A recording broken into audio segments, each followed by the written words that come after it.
Today we explore encounters with witches on Halloween nights. When night falls, some encounters reveal that witches are not just part of fairy tales, they walk among us. Song on the Hill. They warned us about the witch's song on the hill, but we didn't believe in it, at least not until we saw her staring at us through the trees. People always talked about the witch who lived on the hill near our town, but no one dared to investigate it. They said that on Halloween night, her song could be heard in the distance, luring curious souls to her lair. My brother Luke and I didn't believe in such things, or at least, that's what we told ourselves. That Halloween night, we decided to find out for ourselves. The hill was covered in thick fog, and the air felt heavy, as if the forest was trying to warn us. At first, there was only silence. We walked with our flashlights, joking about how absurd the legend was. But then, we heard it. A soft sound, like a whisper rising among the trees. The song. Luke and I looked at each other in silence, both trying to convince ourselves that it was still just a story. But our steps didn't stop. The song, now clearer, echoed between the trees, and I realized it seemed to be calling me. With every step, the words became sharper, though I couldn't understand their meaning. There was something ancient and malevolent in those notes. As we advanced, the atmosphere grew more tense. The shadows between the trees seemed to move on their own, dancing to the rhythm of that damned song. The crunching of branches under our feet blended with the melody, and I felt like we were being watched. My heart started to beat faster, and I couldn't shake the feeling that someone or something was there. I wanted to tell my brother that we should turn back, but at that very moment, Luke stopped for a second. I could see how his eyes focused on something among the trees. "Do you see her?" he asked, his voice trembling. I followed his gaze, and through the fog, I saw a dark silhouette. Barely distinguishable, it moved slowly among the trees, as if floating instead of walking. My breath caught in my throat. The figure was tall, hunched, wearing what seemed to be a long, tattered dress that brushed the forest floor. Her hair, dark, tangled, and long, obscured her face. And the worst part? She was moving toward us. It was definitely the witch. She stopped for a moment, and the song seemed to change. A cold wind hit us, and at that moment, I reacted. I grabbed Luke's arm. We had to get out of there no matter what. But something was wrong.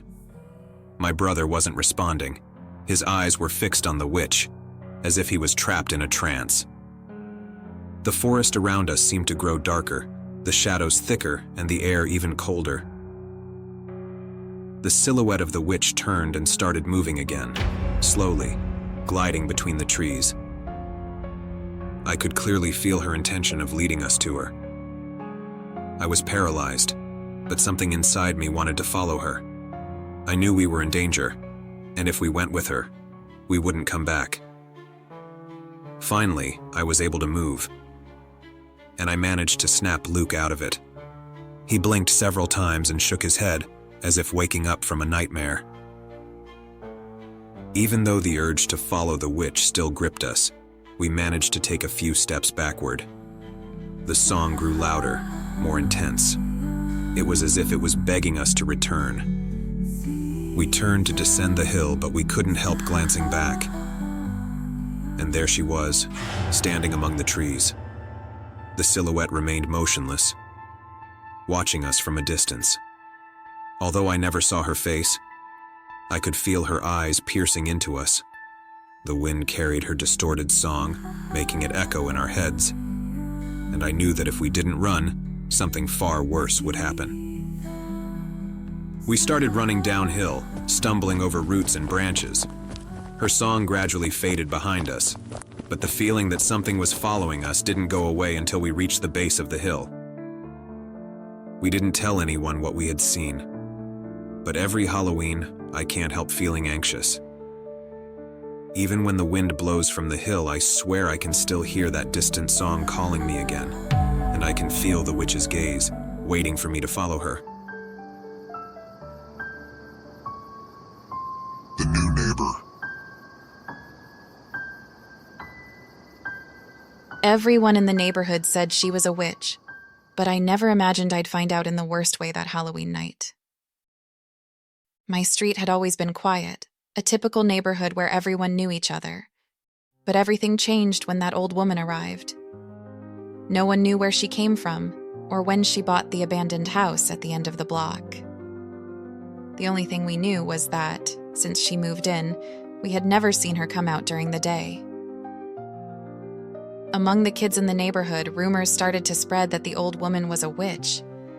They said she was over 100 years old, that she ate cats and cast curses. I didn't believe them, but something about her unsettled me. The abandoned house was right across from mine, so sometimes I would peek out of my bedroom window to see if there was any movement inside. Once, I saw her peering out of her window, looking toward my house. I immediately ducked down, never knowing if she had seen me.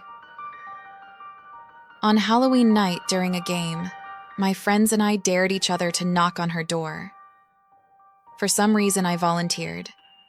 While the others went trick-or-treating around the neighborhood, I slowly approached the old woman's house, walking with shaky breaths.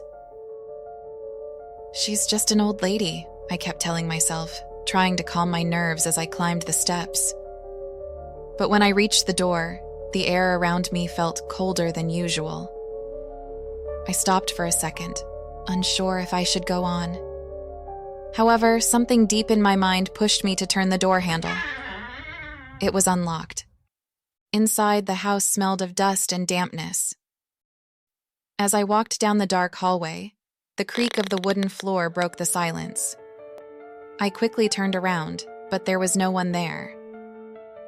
When I reached the main room, I saw a large table in the center, and on it, black candles illuminating strange symbols carved into the wood. Suddenly, I felt I wasn't alone, and behind me, a soft, cold whisper said my name. I froze, unable to move. The whisper came again, stronger this time, from the top of the stairs leading to the second floor. My heart pounded so hard I thought it would explode. I turned to look, and there she was. The old woman standing in the darkness at the top of the stairs, her face half hidden by shadows. Her skin looked like wrinkled paper, and her eyes were dark and deep, glowing unnaturally. "I've been waiting for you," she said in a voice so low I almost didn't hear it. But each word felt like a punch in the chest. She stepped down one stair, then another, slowly advancing toward me. Her bony hands looked like claws. Her breathing was heavy and labored. I backed away slowly, but I bumped into a chair. The noise knocked the air out of me, but I couldn't stop watching her. She was closer now, just a few feet away. Her face was clearer. Her skin seemed to stretch unnaturally, and her eyes were two dark, empty voids. I tried to move, but my legs wouldn't respond. A cold feeling wrapped around me, and I felt pressure in my chest, as if something invisible was squeezing me. The old woman raised one of her bony hands, and at that moment I felt the air around me grow thicker, making it hard to breathe. The candles on the table began to flicker out one by one. In the dim light, the old woman muttered something in a language I didn't understand. Every word made me feel like something dark was taking over me. That's when I saw what was behind her. A huge shadow. A grotesque, twisted figure rising from the very floor as if the house itself were alive. Its eyes, full of hatred, locked onto me, and in that instant, I knew she wasn't just a witch. She was something worse, something that didn't belong to this world. With the little strength I had left, I managed to move and ran for the door. I didn't look back. I could feel her breath on my neck, but I didn't stop until I was outside, under the cold light of the moon. I still felt like she was following me, as if her shadow was just about to catch me. Since that night, I've avoided walking by the abandoned house. I know the witch still lives there, and no one has ever seen her during the day. But even now, when I close my eyes to sleep, I can feel the witch's gaze, those dark eyes watching me intently. Shadows in the clearing. Seeing them move in that clearing was enough to know we were in danger. But the worst part came when they started walking toward us. It had been a while since Mark and I had gone camping, and the idea of doing it on Halloween sounded fun. We found a secluded spot in a forest neither of us had ever been to before, a peaceful place. We arrived, set up the campfire, pitched the tent, and sat down to enjoy some beers while we talked about trivial things. The wind felt cold that night, but it didn't bother us too much. Around midnight, we started hearing noises. We thought it might be animals wandering nearby.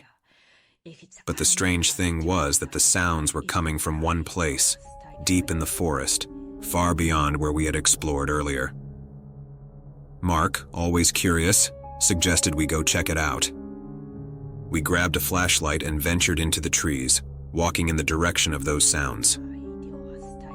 After a short time, we came across a clearing that opened up between the trees, and we heard distant voices, like someone whispering, though we couldn't make out any words. From the shadows, we could see 3 figures in the center of the clearing, dressed in black robes dragging across the ground. Strange symbols were drawn in the dirt, and while we couldn't see their faces clearly, there was something about the way they moved that chilled us to the bone. Mark insisted that we get closer. I was a bit scared, but I agreed anyway. We took a few steps toward the edge of the clearing, hiding among the bushes. The 3 women stood around a small fire that glowed with an unusually dark light. One of them raised her hands toward the sky, as if she were pleading for something. The other 2 circled her, moving in perfect synchronization. I don't know how to explain it, but the air felt heavy, almost unbreathable, as if the very atmosphere was twisting around them. Suddenly, the woman with her arms raised slowly turned her head toward where we were. I don't know if she saw us or simply sensed us, but when she did, the whispering stopped. Even though we were hidden by the trees, I felt her gaze pierce through me as if she could see us perfectly. My muscles tensed and I could hardly breathe. Mark didn't say anything, but I saw the same terror in his eyes that I was feeling. The silence broke when one of the other women raised her hand and pointed directly at us. There were no words, just that gesture, which felt like a sentence.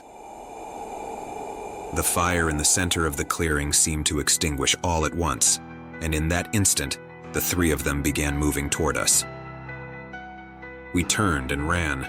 I don't remember talking to Mark at that moment, but we both knew we had to get out of there.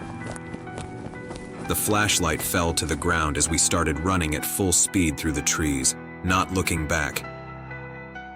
But we could hear footsteps behind us. They were following us. At one point, I dared to glance back, and I saw them. I could see their faces were pale, their eyes sunken and empty, glowing faintly in the darkness like 2 small, cold lights that pierced through us. Those eyes made me feel deeply uncomfortable. I turned back and kept running. I couldn't hear their footsteps, but I could hear a dragging sound, and their robes seemed to float through the forest. The air was getting thicker, and my legs were giving out. I knew I couldn't keep running for much longer. Finally, we reached the campsite, and I could barely breathe when I saw the tent in front of me. Mark wanted to grab our stuff, but I felt we needed to leave immediately. "Let's go," I shouted at him. We jumped into the truck, and as we sped down the dirt road, I caught a glimpse of a figure in the rearview mirror. She was standing there, among the trees, watching us as we drove away. We drove without stopping until the forest was behind us. As we continued down the road, we didn't say a word. Neither of us could believe what we had seen. After that night, we never went camping again, nor have we spoken about it. Every now and then, when I'm walking alone in the dark, I feel like someone is watching me, and the images of those women chasing us through the dark forest come rushing back.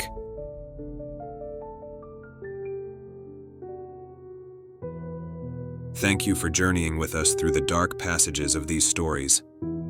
If you enjoyed them, give us a like, share, and subscribe so you don't miss more tales of terror. Until next time, where fear will once again be your companion.